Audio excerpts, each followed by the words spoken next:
Bonjour, bienvenue dans mon ordinateur. Nous allons explorer un nouveau sujet en lien avec le jeu vidéo. En 2016, les chercheurs Damien Djaouti, Olivier Rampenou et Julien Alvarez ont publié un ouvrage intitulé « Apprendre avec les Serious Games » dont je te partage le lien. En page 86, les trois chercheurs évoquent le concept d'effet V applicable aux jeux vidéo. Mais de quoi s'agit-il ?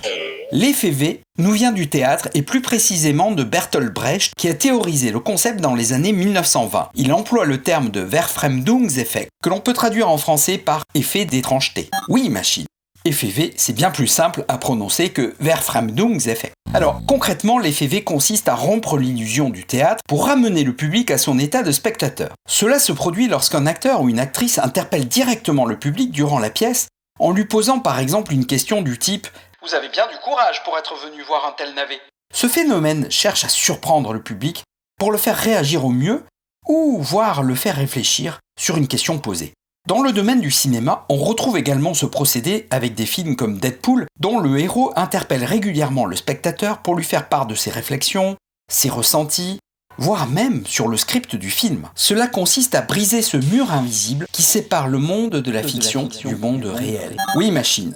Comment peut se traduire concrètement un effet V dans le cadre du jeu vidéo ? Pour s'en faire une idée, nous pouvons prendre par exemple les réalisations du game designer japonais Hideo Kojima, qui a notamment réalisé Death Stranding. Kojima utilise l'effet V, notamment dans le premier épisode de la série des Metal Gear Solid, paru en 1998. Il s'agit là d'un jeu vidéo de type infiltration qui se déroule dans un contexte militaire futuriste. Le jeune chercheur Ludovic Graya explique en 2004 dans son ouvrage « De Tron à Matrix, réflexion sur un cinéma d'un genre nouveau », l'approche d'Hideo Kojima. Je le cite. « Le jeu vidéo suppose une interaction constante où le joueur est physiquement actif.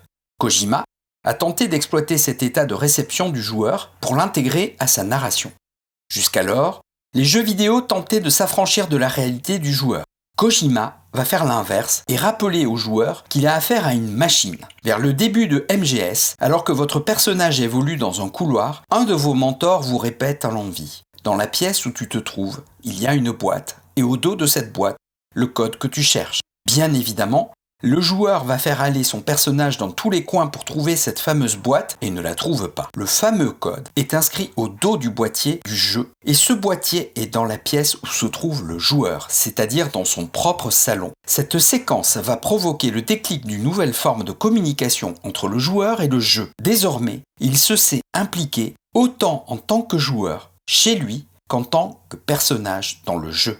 L'effet V est exploité par Kojima dans d'autres séquences du jeu. Par exemple, l'ennemi Psycho Mantis possède des pouvoirs de télékinésie. Il fait vibrer et bouger notre manette de jeu ou coupe carrément le signal vidéo du téléviseur. Pour espérer le vaincre, il faut donc débrancher sa manette et changer de port. Ce personnage a aussi le pouvoir d'explorer les sauvegardes de jeux stockés sur la console et peut y faire référence. Ces quelques exemples nous montrent que l'effet V peut donc s'appliquer à des utilisateurs de jeux vidéo. Mais à quoi cela peut bien nous servir ? Tu as raison, machine. Lorsqu'il s'agit de distraire, on peut s'amuser à surprendre les joueurs et joueuses pour accentuer l'aspect ludique. Mais lorsqu'il s'agit d'enseigner via du jeu vidéo, l'effet V peut permettre, selon Djaouti, Rampenou et Alvarez, à surprendre les apprenants pour qu'ils se souviennent mieux des savoirs présentés, ou bien aussi pour les amener à réfléchir sur ce qu'ils sont en train de faire.